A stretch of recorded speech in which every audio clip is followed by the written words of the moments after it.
Fala galera, beleza? Vitão aqui, bem-vindos ao canal. Nesse vídeo eu vou te mostrar como migrar de uma instalação do Windows 11 Enterprise LTSC para uma edição Windows 11 IoT Enterprise LTSC. E tudo isso sem que você precise formatar o computador. Se liga na vinheta e toma o vídeo.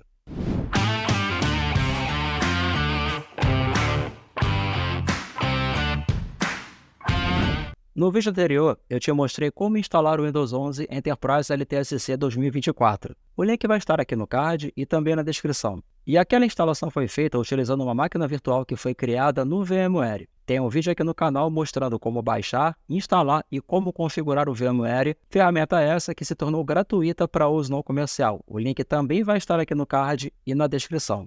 E para fazermos a migração do Enterprise LTSC para o IoT Enterprise LTSC, eu vou usar a mesma máquina virtual. E como nós podemos ver, a edição que eu tenho instalada é o Windows 11 Enterprise LTSC. E se você pesquisar na internet, você vai encontrar um monte de vídeo e tutoriais falando que para você poder migrar do Enterprise para o IoT, basta você ir lá nas configurações do Windows, naquela parte de ativação e trocar o número de série. Só que como você vai ver aqui, isso não funciona. E o procedimento que é citado é basicamente o seguinte: você pode vir no menu Iniciar, escreve Executar, clica nesse aplicativo, vai abrir essa janelinha e aqui você vai escrever ms-settings, Activation e dá OK. Isso aqui é apenas um atalho para a área sobre ativação de sistema. Mas você pode acessá-la vindo aqui no botãozinho de configurações, aqui em Sistema você desce e clica em Ativação. É a mesma tela. E aí se eu vier aqui em Alterar a chave do produto, eu vou digitar uma chave genérica para a edição IoT e vou clicar em Avançar.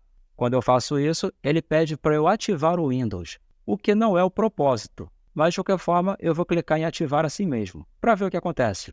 E como já era de se esperar, não é possível ativar o Windows, primeiro porque aquela chave que eu utilizei é uma chave genérica que não serve para esse propósito. E segundo porque, bom, não vai funcionar, não é assim que funciona.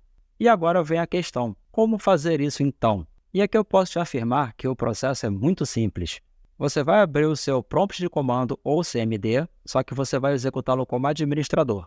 Primeira coisa que você precisa fazer é executar esse comando. Agora, você vai executar esse segundo comando. E por fim, você vai executar esse comando utilizando a mesma chave, que é a chave que identifica o produto na edição IoT. Escreve esse comando, dá Enter e pronto. Agora você reinicia o computador. E voilá! Eu agora tenho o Windows 11 IoT Enterprise LTSC instalado no meu computador em português brasileiro. Aí você aproveita, dá aquela moral, se inscreve no canal, deixa o like, comenta o que achou e compartilha. E fica ligado aqui na descrição e no comentário fixado, que é onde eu vou colocar as informações que você está buscando, que são esses comandos e os vídeos que eu tenho aqui no canal falando sobre como baixar a ISO oficial do Windows 11 Enterprise LTSC 2024, como baixar o Windows 11 versão 24H2, a versão final que acabou de ser lançada, e também como baixar o pacote Office, Microsoft Office 2024, que também foi lançado no mesmo dia que as outras ISOs. É muito lançamento em um dia só. É isso, galera. Espero que tenha sido útil e eu conto com a sua colaboração deixando o like, se inscrevendo e compartilhando. Valeu, tamo junto. Fui!